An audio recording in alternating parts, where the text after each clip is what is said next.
Kali ini saya akan berbicara mengenai time mastery.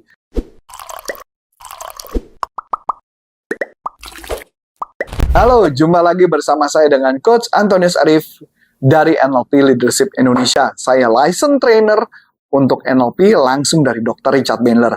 Kali ini saya akan berbicara mengenai time mastery. Nah, kebanyakan orang-orang ketika dalam kehidupan suka sulit banget mengatur mengelola waktu. Khususnya membuat kita mau melakukan segala sesuatu disegerakan. Kebanyakan di kita adalah apa? Kita sukanya nunda-nunda. Mau kalau bisa apa-apa besok lagi, besok lagi, besok lagi, besok lagi gitu ya. Seakan-akan masih ada hari esok. Itu yang sering banget terjadi kepada banyak manusia. Nah, dalam sesi kali ini, saya mau ngupas kepada Anda gimana caranya supaya Anda tidak banyak terlalu menunda-nunda, tetapi mensegerakan. Nah, mungkin teman-teman pernah dengar istilah yang sering banget kalau kita jalankan yang namanya to-do list. Ya, benar nggak? To-do list. Nah, kalau to-do list dari berdasarkan pengalaman, kebanyakan orang adalah ketika dia menulis segala sesuatu apa yang harus dikerjakan hari itu, maka kebanyakan orang malah menunda. Betul nggak?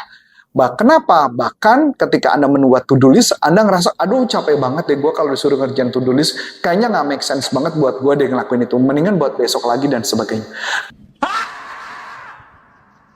Karena to-do list adalah segala sesuatu yang membuat orang menjadi makin menunda dan makin menunda.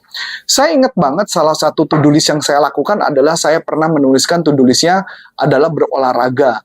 Berolahraga kurang lebih 45-1 jam, yaitu lari ataupun saya berjalan cepat. Nah, kalau saya suruh ngebayangin lari atau berjalan cepat, yang jelas banget adalah itu ogah banget saya ngejalanin. Karena di bayangan saya kalau to-do list biasanya tulis apa? Saya lari selama 1 jam, gitu ya. Ketika saya lari selama 1 jam, yang saya bayangin adalah hal-hal nggak enak, bukan yang enak. Betul nggak, teman-teman? Nah, itu yang membuat kita menjadi nggak suka banget.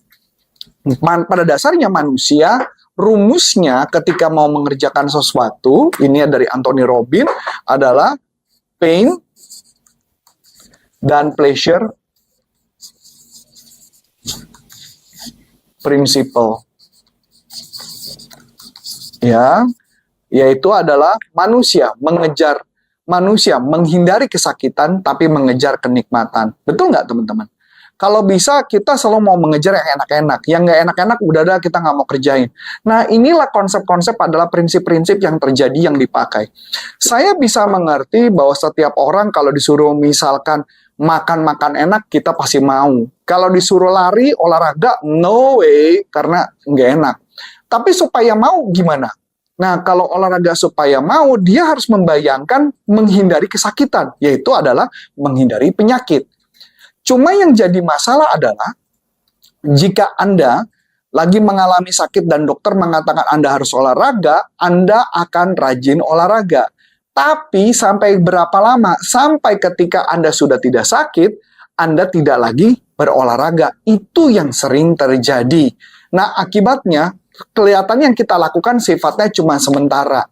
Nah, konsep ini menjadi tidak menarik, kecuali Anda mengatakan bahwa pleasure-nya adalah kenikmatan kalau dia badannya sehat, dia badannya jadi segar, dia bisa mendapat kenikmatan-kenikmatan lain, umur panjang dan sebagainya, itu kenikmatan tentunya.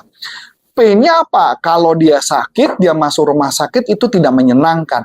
Itu konsep yang dipakai di dalam konsep NLP. Makanya, to-do list menjadi hal-hal yang tidak menyenangkan kalau kita salah tulis. Khususnya tadi yang saya katakan, saya berolahraga, dan sebagainya. Bayangin nggak kalau misalkan sama juga Anda suruh cuci mobil. Cuci mobil juga munculnya apa? Pasti munculnya perasaan nggak enak. Aduh capek banget ya, gue nyuci mobil. Bayangin nyuci mobilnya aja udah.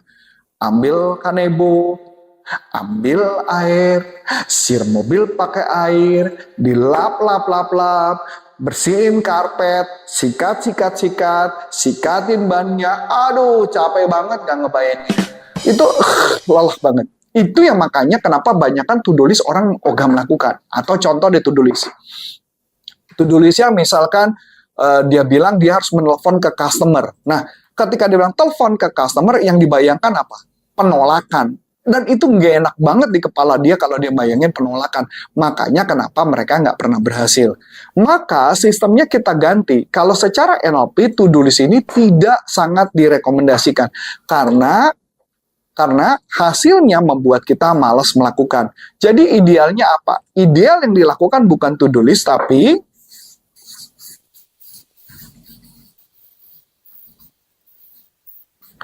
outcome list. Kalau outcome yang dilihat adalah hasil akhir. Outcome yang dikejar adalah pleasure, bukan pain-nya. Kalau to-do list dikerjakan rasanya pain-nya, bukan pleasure-nya. Jadi kalau outcome dia membayangkan misalkan sudah menyelesaikan, sudah mencuci mobil, sudah merasakan badan seger, ketika berolahraga, sudah selesai menelpon customer dan sebagainya. Itu adalah outcome list.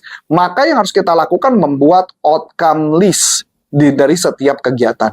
Saya kasih contoh, kebetulan saya lagi menuliskan buku komunikasi. Sebentar lagi bukunya akan jadi dan kami antar lagi akan menawarkan ke beberapa percetakan penerbitan untuk menerbitkan buku saya supaya saya mau menuliskan, padahal buku itu udah saya buat berkali-kali. Dulu saya belakangan ini memang sejak buku ke-15 saya sudah mulai malas untuk menulis buku, tapi saya lagi mencoba untuk menulis lagi bukunya gitu ya. Maka saya pakai outcome list dan setiap hari saya rutinkan menulis kurang lebih sekitar 3-5, bahkan sampai 8 halaman. Setiap hari saya tulis. Dan you know what? Baru saya bisa mengerjakan. Makanya, saya tuliskannya adalah bukan saya membayangkan setiap hari menulis, tapi saya membayangkan ketika bukunya sudah di tangan. Itulah yang disebut outcome list. Ketika kita membayangkan di outcome list sesuatu yang enak, maka otomatis membuat kita mau melakukannya. Inilah konsep yang digunakan oleh NLP dalam melakukan perubahan dalam hidup Anda. So, saya Antoni Sarif dari NLP Leadership Indonesia. Sampai jumpa. Bye-bye.